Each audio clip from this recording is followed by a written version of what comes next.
Well,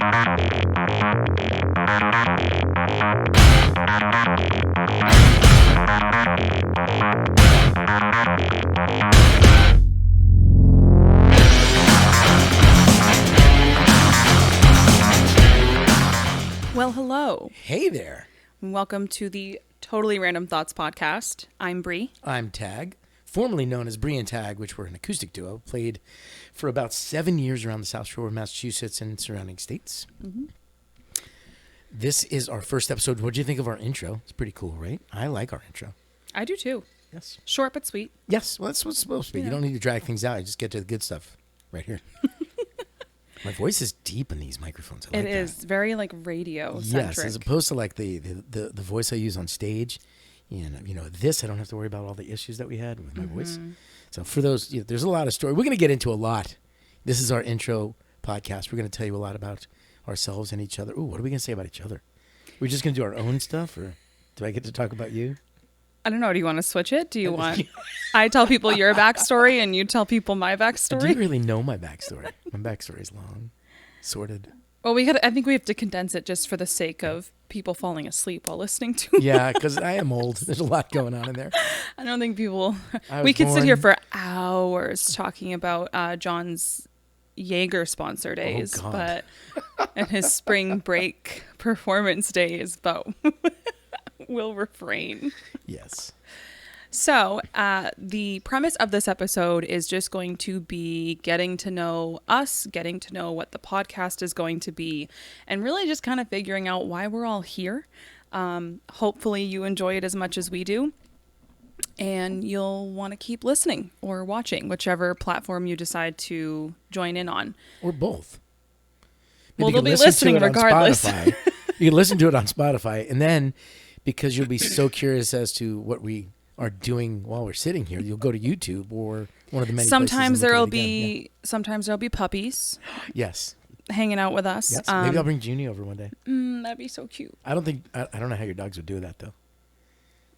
Why? Junie was the one that got mad at Penny. Well, Penny got a little aggressive on her, and Penny was trying to play, and Junie's like, get away from me. She was very puppy at the time. Yes, very true. Penny was. Yes, yeah. Junie was like, get this puppy out of my face.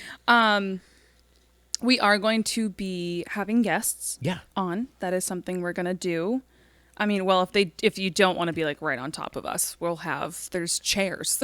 Oh, no. We can Everybody can have to just settle in on the couch. We have a setup for that. We're not going to have anybody who wouldn't be comfortable enough sitting on the couch with us. Fair. Well, you never know. Like who? Hopefully we'll meet many new people that might want to talk about their specialties or talk about their whatever knowledge about a certain subject they have, or I don't know. Yeah, I guess we'll find out.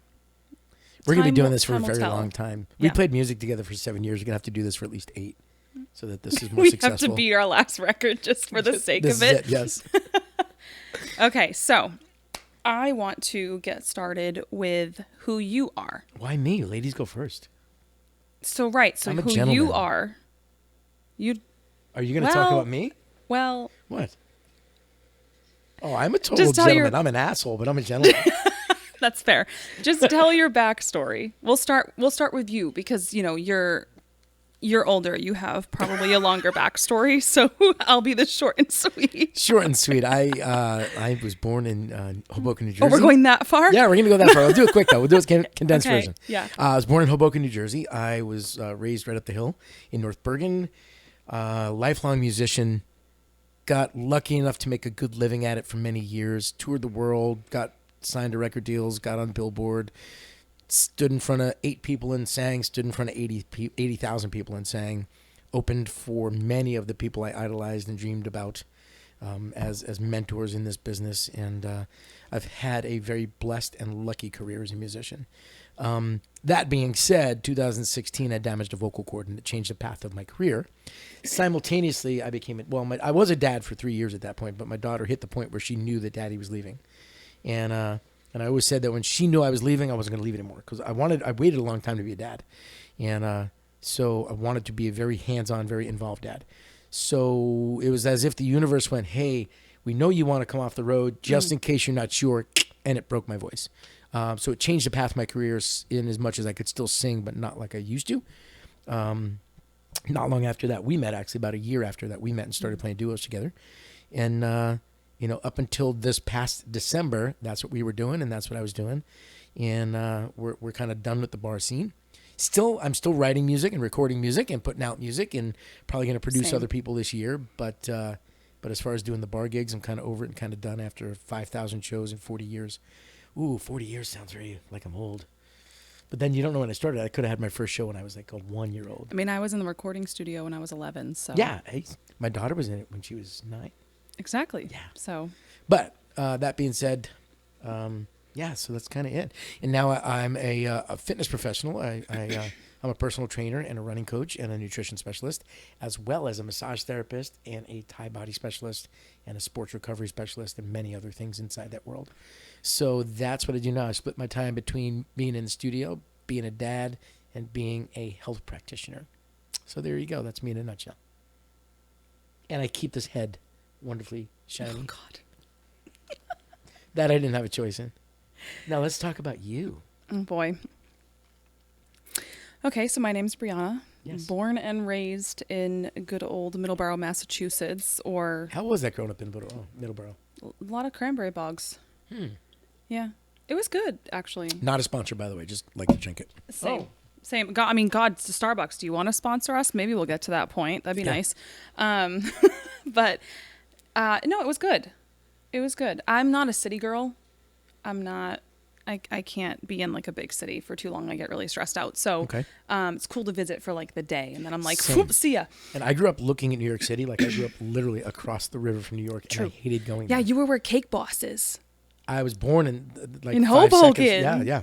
But I hated New York. I hated going to the city. Want some Cake Boss? And I despise Boston as far as being in Boston as a city. Oh, I like Boston for all of its history. I hate going yes. to Boston. Yeah, same. Well, our block system is not a block system. It's It's like very. somebody threw up on a map.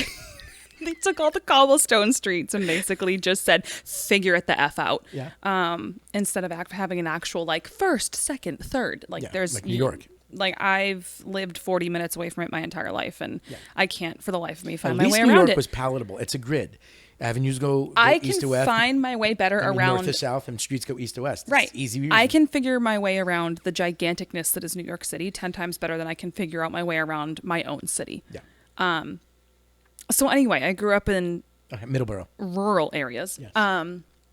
Most people don't know where it is. I just say Plymouth, and they go, "Oh, Plymouth Rock," and I'm like, "Sure." That's awesome. But I grew up as an only child for a while until my parents had my sister. Was always kind of the, be good, do good kind of kid. Was really involved in theater in school. I was a dancer for 12 years. I did play soccer for like 8, but I was more into the arts. I was always singing, stepped into the recording studio for the first time when I was 11. Started performing out sometime in like later high school when I was allowed, because a lot of places wouldn't allow me to play because they served alcohol. So I kind of had to Gotcha. wait till I was like 18. But after that, it was full speed ahead. I took a gap year or 2 after high school and then ended up doing college online for music business. I applaud that. Actually, I love gap years. I don't think. I've always been the one that said an 18-year-old has no idea even who they are. No, God, no. And we expect them to go spend $150,000 on an education Or they more. probably don't even know they want. So I applaud. That's that a you good took topic. gap year. Yeah, that's a we That'll should be talk a good about that at some point. episode. Yeah. Episode, because Yeah. and there is something to say very much about doing online school. If you're yeah. not going into some kind of like clinical Yeah, thing that like absolutely. obviously if you're going to be a surgeon, like you can't do all that online to learn. You need real world experience. But for something like my degree, I I mean, if you bought the Operation game, you could probably. Yeah. practice it. I mean, so I got my bachelor's degree in, this is not like an advertisement for my school, but I did buy this nice pretty piece of paper that tells me I have a bachelor's degree, but it only took me 27 months. I mean, I didn't get summer break, winter break, like all my friends did. I got like a week here and there for Right. holidays and whatever, but so worth it. I mean, I think I only ended up with like my entire bachelor degree plus all my books plus my laptop they gave me. Everything was rolled into my costs, and my entire bachelor degree and everything along with it, I think was like 40 something thousand. That's not bad at all. 50,000, which is like No. less than a new SUV nowadays. Yeah, that's not bad. So, I mean, there is definitely something to say about doing it that way. But yeah, I got that. I lived in Nashville for a little while around that time, like my early 20s, pretty much. I think right after I graduated, I was like 21 or 22 when I went down there, owned a house down there and lived down there for about a year, kind of bounced back and forth playing different gigs for a while. Did a lot of writing, a lot of recording, a lot of just playing out. Were you trying to be a country star? I was at one point, yeah. Now I don't know if I would go that genre, but I don't know. Things change as you age. I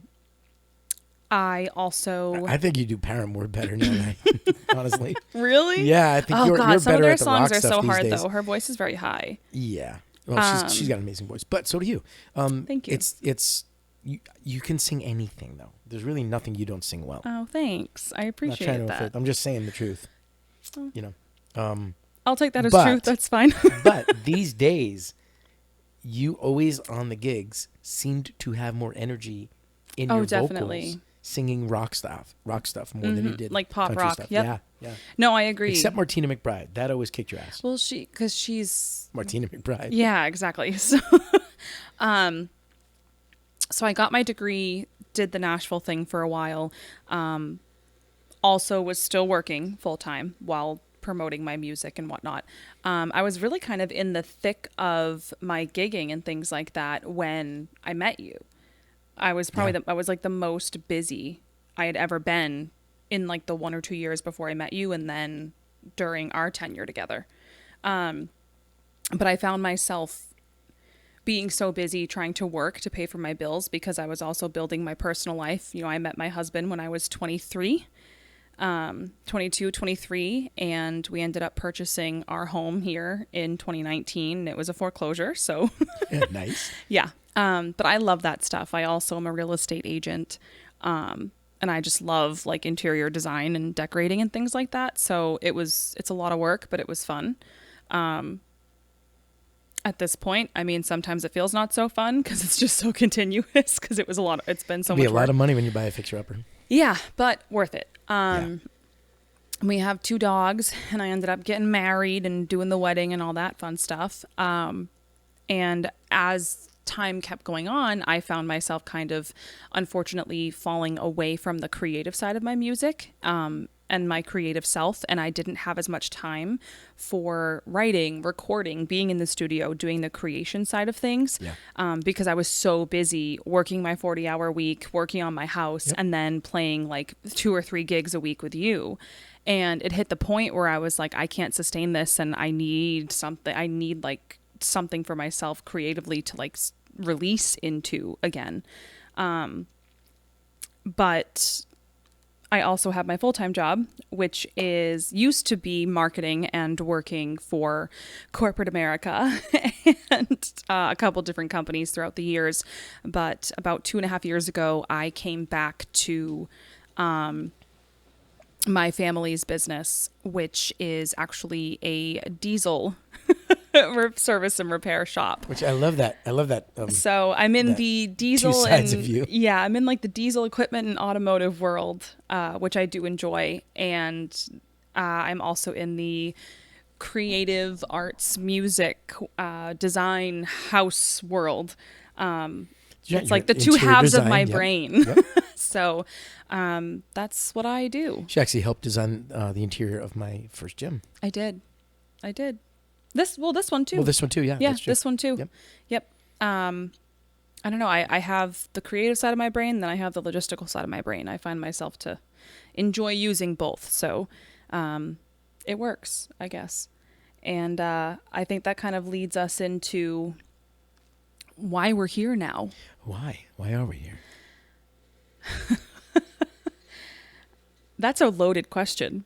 I think if I had to summarize it, I don't know if you would maybe say it in a different way, but if I had to summarize it, I would most definitely say, kind of branching off of what I was just talking about with my just the busyness in life and how, how many gigs we were playing and the types of gigs we were playing. Not that there's anything wrong with those types of gigs, but just us as humans, just the two of us.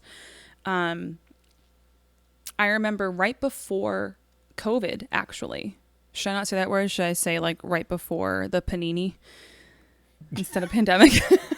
Isn't that what people say? So we don't get like crushed on I don't want to get like algorithms. Demonetized or get crushed on algorithms or anything words. because I said the C word. Sorry. It's a different C word than I said. Yeah, but like that's also a bad C word now apparently. Is it? Or the P word. Which P word? Popcorn? Pandemic. Oh, that one. Yeah. I thought you meant penis. Cool. So I'm sorry, you guys are in for it. I hope you know that. Yeah.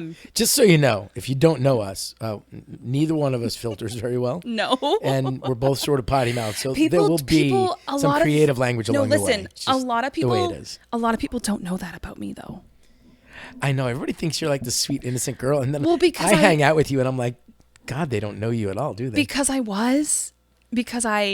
very much, especially trying to, when I was younger, trying to come into I say that like, I mean, I'm only 30, but I know, still. she's so old. But I've been in like the music industry and stuff for a long time. I know, a long time. At least 14. 11. 11. Oh my God. Oh my God. It's just so long. I know. But you missed a whole 3 years there, John. Sorry. But I guess I always had this I always tried to keep this persona on stage, especially trying to enter into the country music world when I was only like 19. Yeah. You had to be like the good girl next door. And, I'm not like blonde, curly hair, blue eyed. So You could have been. I look awful as a blonde. I don't know. We've never seen it. Throw on some colored contacts and dye your hair. Let's take a look. I'm not dyeing my hair. I'll buy I will spend the money on a really good wig before I dye my hair. I would love to see that, actually. I'm not killing my hair over that because I know it's going to look awful. Maybe I'll just show up to a recording one day. That's funny. Anyway, there you go. So I didn't have that like, you guys should chime in and let's do a vote. How many people would love to see what she looks like blonde? God. I'd rather try ginger than blonde, but okay. Ooh, don't never call a ginger unless you're already a ginger. Sorry, I'd rather try red hair than blonde. I call them gingers all the time. I'm sorry, I'm giving you the warning now. We're not very politically correct always. No. We're not disrespectful, but we're not always super politically correct. No, because, much like a lot of people, I do believe in the First Amendment. How terrible of me. That's going to be a whole other that'll episode. have to be a show on its own. Second Amendment too. Yeah, that's another one to talk about. We should just have an amendment show. All the amendments. Just talk about all the amendments. The constitutional questions. Anyway, we're getting off track. So I think I always kind of had this persona of like the good, like I didn't have the blondes, Carrie Underwood thing. Girl next door kind of country thing going on. Cause like if you looked around when I was trying to get into the country music industry, like, it was all blondes, like Carrie Underwood, Miranda Lambert, like think back. Oh, well, I mean, not that she was breaking in, but then you still had Faith Hill. You still had Leanne Rimes. Yep. Yep. All blonde. Oh. There was like very like brunettes. I feel like were like wonderful. far and few between. Weirdly enough, I had a crush on Leanne Rimes for a while. She's great. Beautiful girl, but her voice is what I had a crush on. Yes. Something about her voice I could never get enough of. Oh, it's so good. Yeah. And it's distinct. We never did Leanne Rimes in our. Yes, we did. Did we? Yeah, a couple times. Oh. Okay. We did a lot. I know so many it's hard times. to remember. It's okay.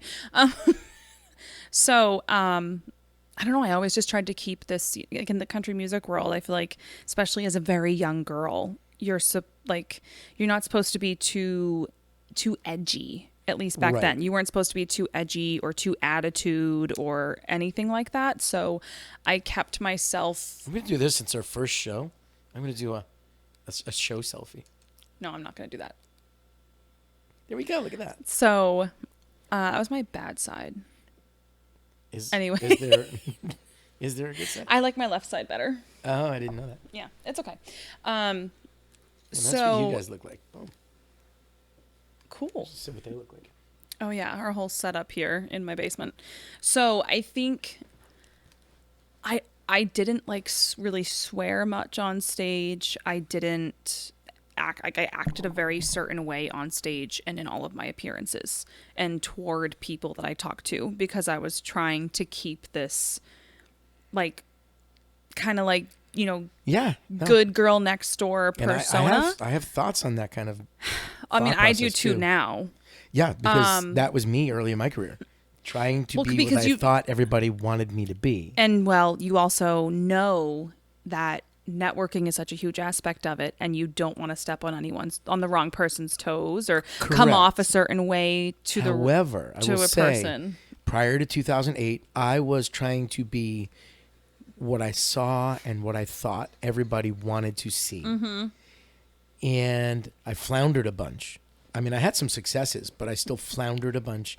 Then 2008, and I say it all the time, I had the come to Jesus talk with myself in the mirror.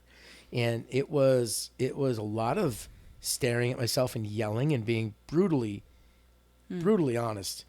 And then I just started being me, and all of my best successes, the Billboard charting, the songs of the year, all of the opening for big names and touring more and more, all came after I stopped trying to be more something I wasn't. As soon as I got really honest with the audience, Yeah, everything worked. that's a really good episode. Oh my Idea. God, we're going to think of so The many. power of being yourself. Oh yes. Okay, first task for our audience, for whoever decides to listen to this entire first episode, comment below, like comment if you're watching on YouTube, or comment like on our Instagram page, or send us a message and tell us of a time when you were trying so hard to be a certain way in order to achieve something, and but nothing was happening, and then when you finally started just following your own heart and actually just being your truest self, it happened for you. Yep.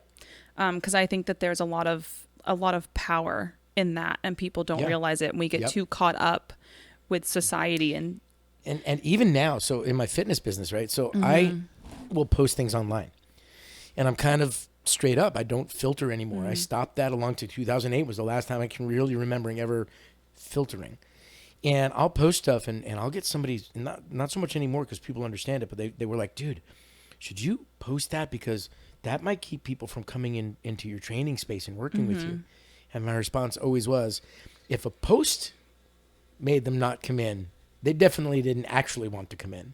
Because if that bothered them, they would not like me. They found their excuse. They found their excuse to not come in, but basically. not just that, but if they get so butthurt over a post, at some point standing in a room with me, I'm going to really piss them off. That's fair.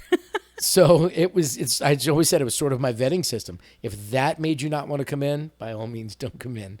Right. And the people that we have cultivated as clients. My training business is a very small boutique, personal training, run coaching, nutrition, massage therapy. All of our clients have come from our clients. That's how we run our business. We do no advertising. Word of mouth. It's all word of mouth. We just had 4 new clients this week who all came from other clients. That's how our business runs. So I sort of know coming in, if my client has brought you in, and I know how my clients are, I'm pretty sure that people coming in the door are probably of the same ilk. So we're not PC. We're not, we're not, it's really down to earth and normal. And if you want to say the F word, you drop the F word. We don't care. There's you know what? You should be able to just be normal and be honest and be straight up wide open, especially when you're trying to change your life. You come into a fitness place like mine because something made you angry enough at yourself to get off the couch and come in. There should be just an wide open, and we know our clients. We're not a big gym like Gold's or Anytime Fitness or Planet Fitness. We have 50 people a week who come through our door. And, you'd be like, oh, that's not a lot. No, it's not, but we're boutique and that's all we need. And yeah, there's no like free, just open workout time. No, there's no like open workout time. Gyms. Everything's It's by all, appointment. Yeah. And so we get to know our clients. We know their families, their kids. We know everything going on in their lives. They know us. They see everything going on in our lives. It's like a good therapy session too when you really go. Is. So the best thing we can be is real, because if I've got somebody trusting me with their health and wellness and their mental stability, You don't want to present them with something that they find out maybe you were lying or being fake to them, because then that would set them off. So we're just super wide open, honest in the gym, and it's a lot of fun. So if you're not that way, you won't survive with us or our clients. You might not survive on this podcast. I'm sorry. So definitely not. You can X out now if you don't think you're gonna. I'll be honest. Because now I work with like 10 other men in a diesel mechanic's garage, and That's sexy. That like, really goody two shoes girl next door persona that I tried so hard to maintain through music for so long, it's gone. Not to say that I now am like, bad girl, rude to everybody or anything like that. Yeah, but you were like that anyway. I've seen you at gigs. Fair. Well, no, but you met me. Or at least you're that way to me. You met me after, though. You met me kind of after that persona started to. We met. So how we met was, I had a band, and one of my band members, my bass player, was Matt Johnson. He was also my drummer. Also her drummer. Yes. Stupidly, wildly talented guy. Oh, he's one of those guys that just sorry, I'm not sorry. I'm talking about you. He's one of those people. I'm sure plenty of you know, like, have someone like this in your life. He's one of those people that can literally do all of it. Yeah. Everything. Yeah. He can play every instrument. He can do not just play every instrument. He can, but like super good at every instrument. Yes. He can write and compose, but he can also do the recording and producing and editing. He can also do videography. And he's so good at all of it. Yep. And then he can also market all of it for you. He can market the video for you. And he's just kind of one of those people that you look at and you're like, what the fuck, man? But at the same time, he's such a good person. I think you just dropped the first F-bomb of our show. I did. I'm so excited. That's awesome. And he's such a good person, and he's such a great dude that you're like, I can't be mad at you for being so good at everything, because you're like the best friend. So he was going to do a Facebook Live with Brianna, and they needed a place to record, and I own a recording studio. So Matt asked me if he could come in. They liked the visual aspect of the studio and set up and do a Facebook Live in my studio. And that's how we met. She came to my house. We went into the studio. And it's not like, oh, it's a little bedroom in your house. When we rebuilt our house, we built an extension onto the back of the house specifically to be my studio. So it's a really nice 300 square foot, 2-room studio. It's beautiful. And so they came in, and the first time I heard her sing, I was like, I have to work with you. And I approached her and I said, because Matt was moving to California in a few months as well. And I was doing duo shows with him at the time. And I think he kind of, in the back of his mind, planned it. It was sort of synchronistic. You needed a new partner, and I needed a partner because with my vocal struggles at the time. So let's jump back for a quick second. I damaged my voice in 2015, 16, end of 15, beginning of 16. And I developed what's called a sulcus, which is like a divot in your vocal cord. So there's a part of my voice that doesn't work anymore, and it happens to be the pop range. Go figure. I can sing Johnny Cash and Mariah Carey, but Matchbox 20 I struggle with. Weird stuff.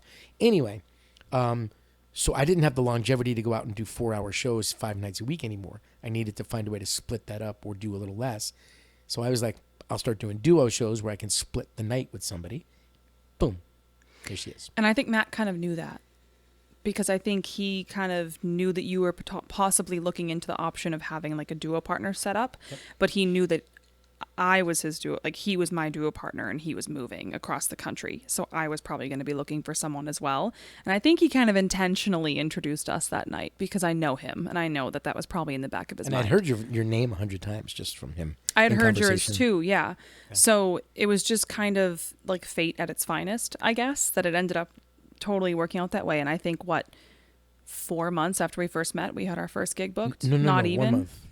1 month, but we played the first gig, I think, like 3 or 4 months after we met. No. We played the end of January. We met in Did we? Yeah. We met in November. Yep, the last week or so of November. I think it was November. Was it? Yep. I thought it was like November 11th. I can go back and look. I have the date. We talked about it, and I had a gig. I think McGuigan's was our first gig. And probably the end of January, we played McGuigan's for the first time. It was that quick. Yeah, and then you played a couple full band gigs with me. Yeah. I did. I went. You played bass a few Loretta's, times. Yep. And drums once, I Trump, think. well, no, too. me and Matt and I would switch back and forth on Yes. stage. Yeah. Matt and I would That wound up Loretta in her show was band, nuts. Yeah. and he was the drummer. I was the bass player, but I also play drums, and he also plays bass. So we would look at each other and be like, and we would just switch, and she would look back and like, what? Oh, all right, whatever. Yep. As long as it sounds good. Yeah. Let's do it. Loretta's. That was So yes, actually, we almost forgot to say how we met. So that is how we met. yes. And then we ended up playing hundreds of gigs together these last couple of years. And we played like, not just Massachusetts, but Rhode Island and New Hampshire and Maine. Maine, I think, at one point. Did we play Vermont? Did we ever get to Vermont? I don't remember. Yeah, so we traveled around a little bit, Yep. just within probably 2 hours of home, 2.5 hours of home, and kind of did all the things. No, one time it was Where was it? pretty up there in New Hampshire. It was like 3.5 hours. Was it that 3 far? hours. Yeah. Okay. We were working with the agent. That's right. She put us way Yes, up there. but it was all weekend things because Amanda. She was great. because we were both. I mean, well, you were actually still doing music full time, but I was working a 40-hour week as well. When we started, and Yes. then I started the fitness business in the beginning of 18. Yes, But I was doing in-home training, so I could make my schedule as flexible as I wanted it to be. Yes. And then kind of back to my original point before we sidetracked ourselves. Which but is it going to comes happen full a lot, circle. by the Yeah, way. sorry. We're both ADD, OCD, high anxiety people. So there's going to be a lot of squirrel going on this show. So you'll just get used to it. All of our neurodivergent We will- folks, join us. We will find our way back to the original point at some moment in the show. You know what? It's like life. It goes full circle eventually. Yes, So yes. I'll try to be pretty good at keeping us on track because part of my anxiety is like, oh God, like this is going to be too long. We went way too far. Well, that's my OCD. My OCD will remember. Fair. too. So you know what? We'll go full circle eventually. So, why we are here. So, and like why we kind of To stopped see you guys. but why we kind of started to back away from the regular local gigs. I remember back in January of 2020. So before the Panini even started happening. I'm sorry. I don't I'm want going to to get laugh like every time you say demonetized. that. I'm going to laugh every time you say that. I know. So I'll just keep saying it. It's fine. So 2-3 months before that actually started and everything shut down. Which was the end of March, the world shut off. Yeah, mid to late March. I remember like St. Patty's Day was a huge turning point. Because I remember having a gig booked with Erica Van Pelt. Mm-hmm. No, I had a gig booked with Vicky Lynch. No. one of It those. was Erica females. Van Pelt. And we got canceled the morning of the gig. Yes. So we just Because went to my everything- recording studio and did a Facebook Live instead and drank a Yes. lot of whiskey.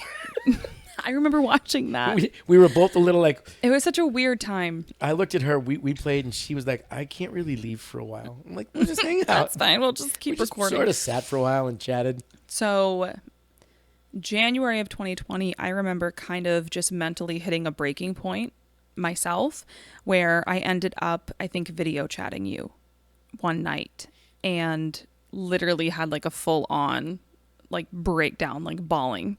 I remember that. Because I felt so guilty. I felt so guilty because I felt like I was letting myself down, but even more so, I felt like I was letting you down. But I was hitting the point where I was really trying to kind of do some like soul searching, and I felt so burnt out because you were doing music full time. Like that was your paycheck to bring home to support your family.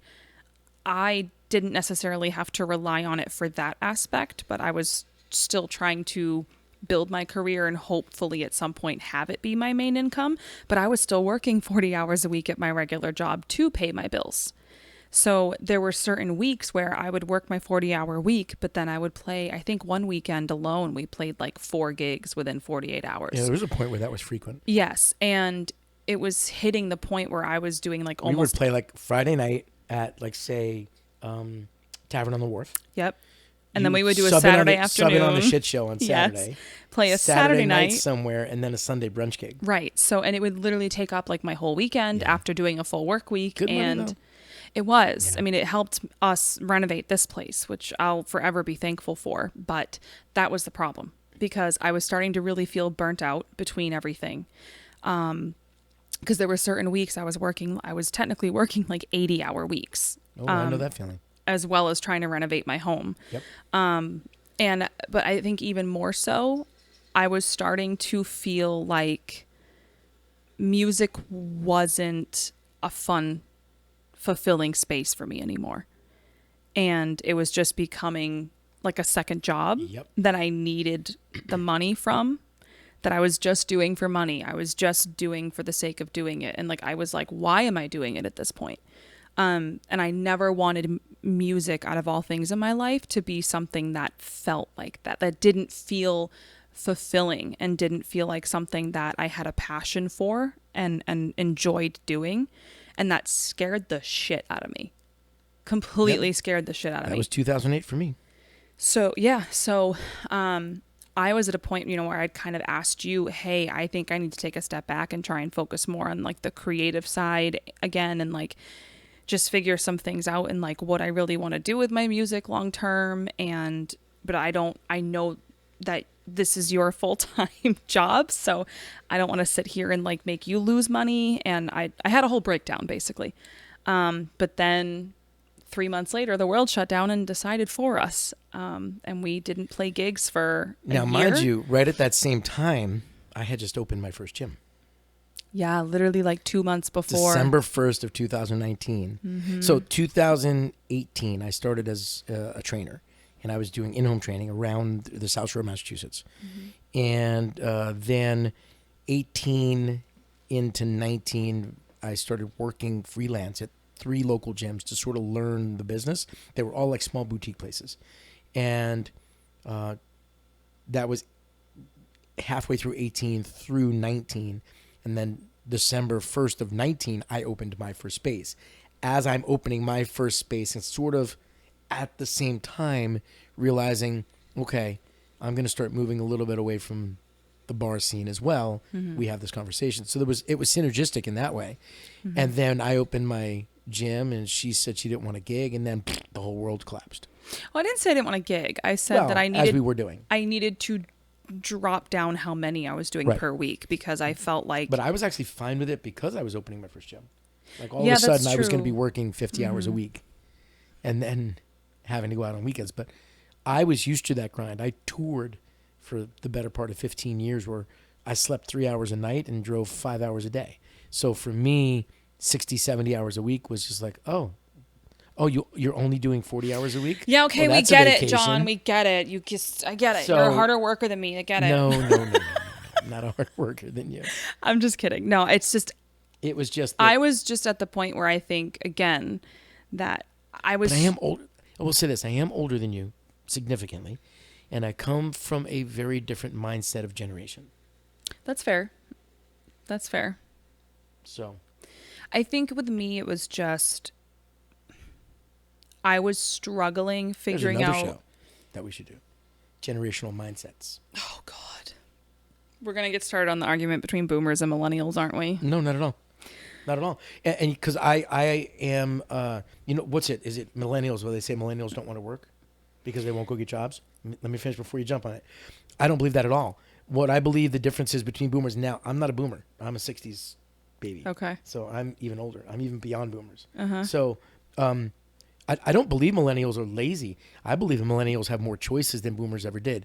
Why do I need a job when I can take my shot at YouTube and make just as much money? When I can do an online... And enjoy what you're doing. And enjoy what you're doing. You can do... And this sounds ridiculous, but if you put your mind to it, you could do surveys for 6 hours a day and make what a lot of people make in a week. Yeah, that sounds torturous to me, but yeah, you could do... But why would I want to go right to work? Person, it might be when fine. when I could wake up at 8, have breakfast, 9 o'clock to say 10:30, do surveys, take a break, come back at 12:30, 1 o'clock, do surveys for 2 hours. The internet changed so much of that too. It changed everything. I don't think they're lazy as much as they have more options.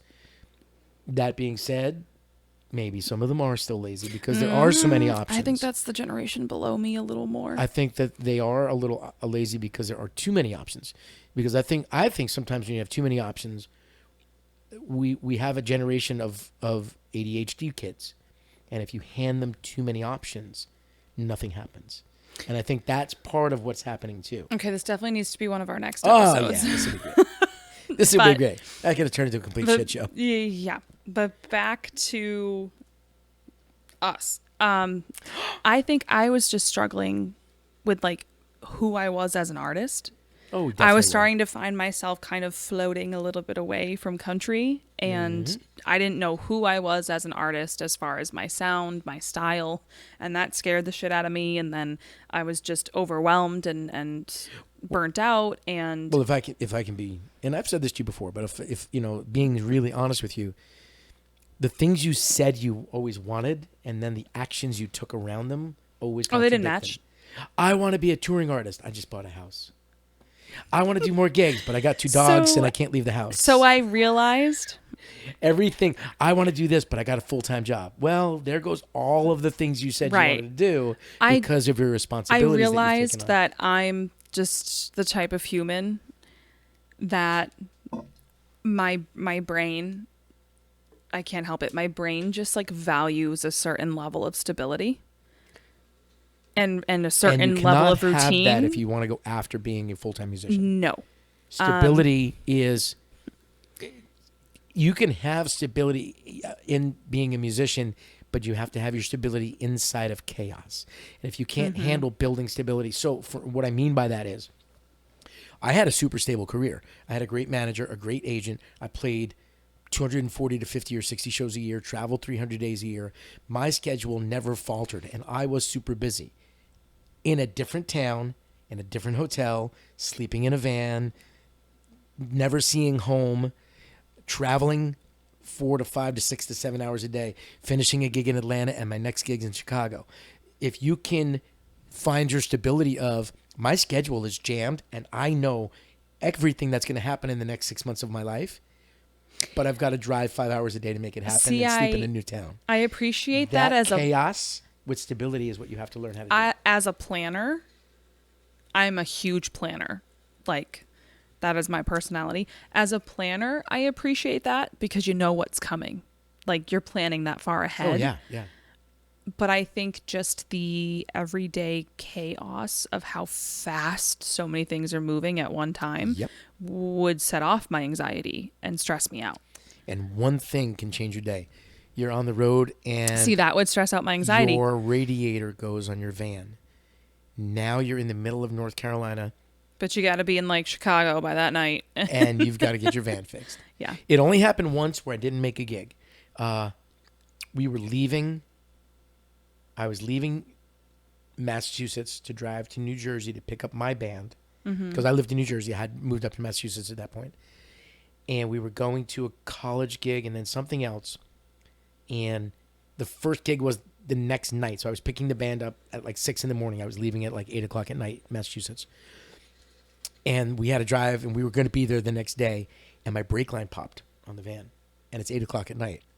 I can't get it fixed right now. No. So I call my agent and he's like, well, rent something. I'm like, it's 8 o'clock at night. There's nothing to rent. And that was the only time I ever missed a gig. I never missed gigs for any reason. And that stressed me. I was the unplanned chaos inside of the planned life. And that's what Right. you had to be ready for. And you weren't at the level where the label was just like, we'll send a private jet. No. I owned the label. I could not afford the private jet. Exactly. See, that's what a lot of people don't. That's a whole other conversation. Even when I was signed, though, I was never the big enough artist to have the private jets. Most of them aren't. So I had tour support for a little while, but not the private jet level tour we'll support. go. We'll And then do I a walked whole away from the episode label about anyway all and that started my music own stuff. started my own label. Yeah. So much better. We'll do a whole episode about that music business stuff, but that could go on for days. Yeah. Especially in today's world. But And speaking of, we got like 5 minutes left or so. I know. This went fast. Yeah. I think I can't see exactly how long we've been on, and I forgot to start a timer. We'll It's have okay. to do that. Little things we're going to learn as we go. Yes. Is to start a But- timer, have a clock going, something like that. Right. But long story short, It's way too long already. There's no short to it. I know. Listen, I'm you and trying, I don't do man. short. You keep talking about like brake lines and shit. I don't know. So Panini happened. Yes. We were kind of forced to just not gig and kind of figure out our own things in our minds and do some soul searching. And then we were able to start playing gigs again, and we both decided, hey, I think we'd be okay only playing like every other Friday. And that's it. Because at that point you had your gym that was going well. I was back with For the first year back, though, we played every Friday, but only Fridays. Yes. We had the first and third Fridays at one club.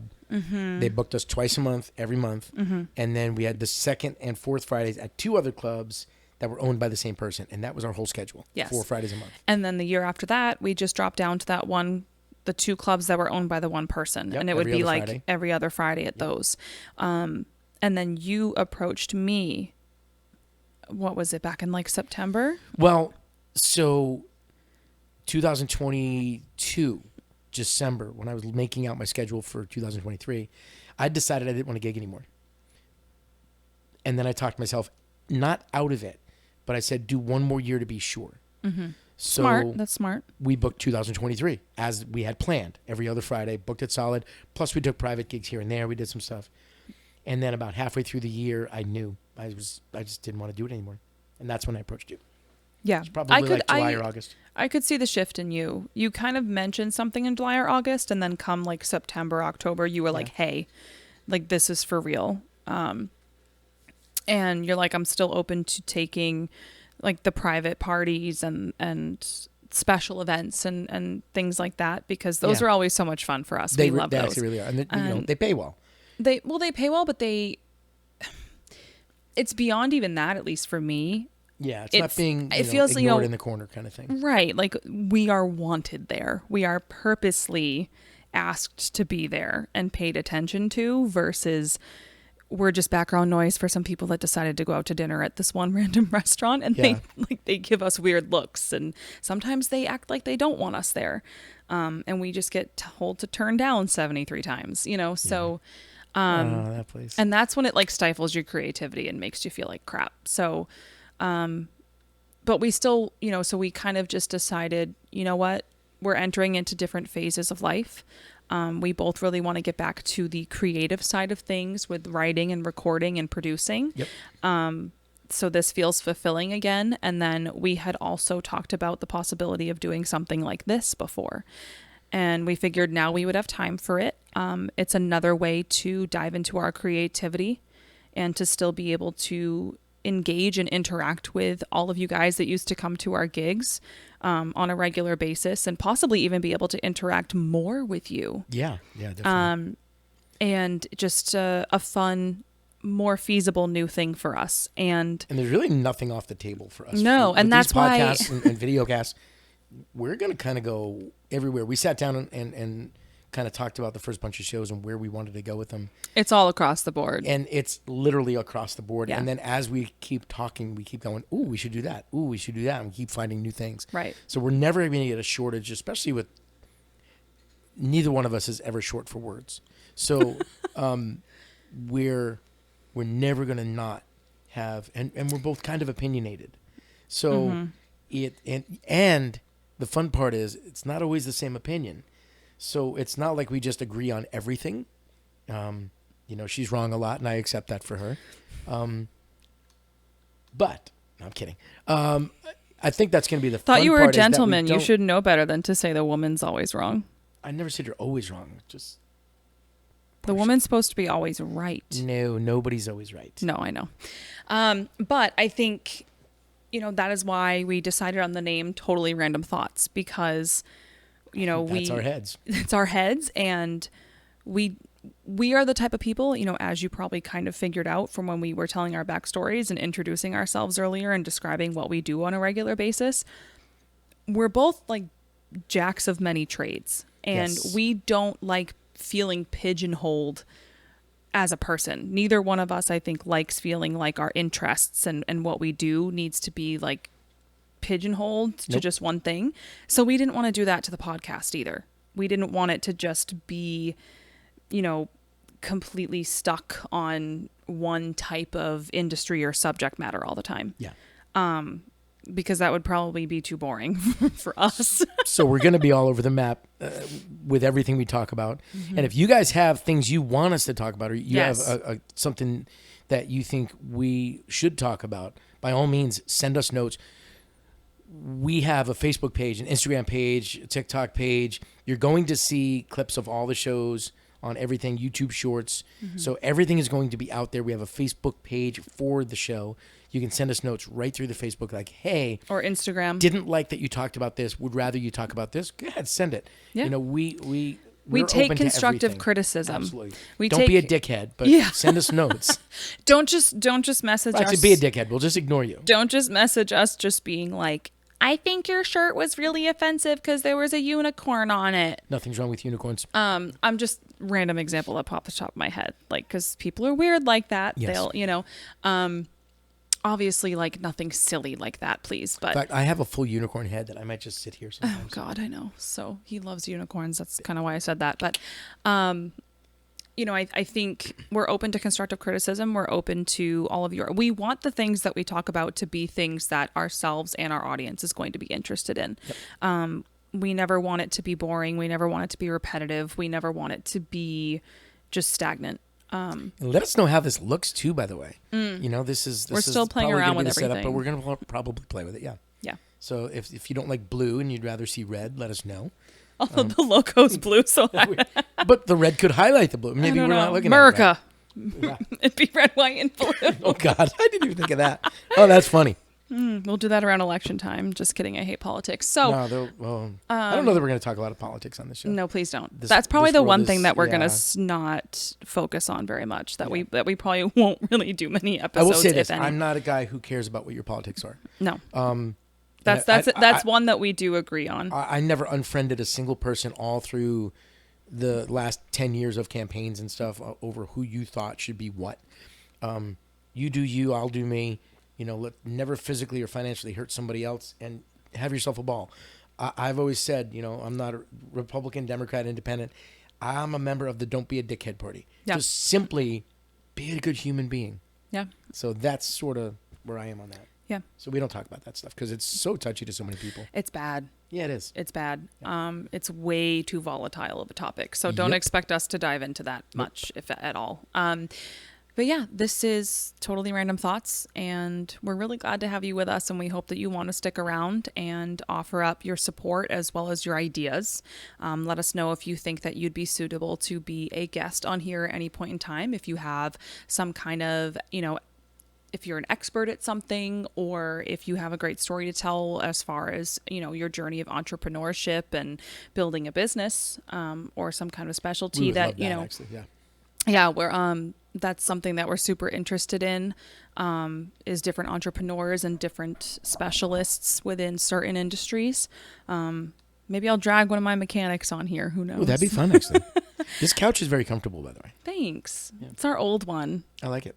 It's very you sink into it. Yeah, I think it needs a little more support. Does it? Yeah. That's what the pillows are for. But, we don't want to take up too much of your time today because we'll just keep rambling. But thank you for tuning in, and let us know what you want to hear next. And we will see you guys next time on Totally Random Thoughts. And you are? I'm Brie. I'm Tag. See you next week. Peace.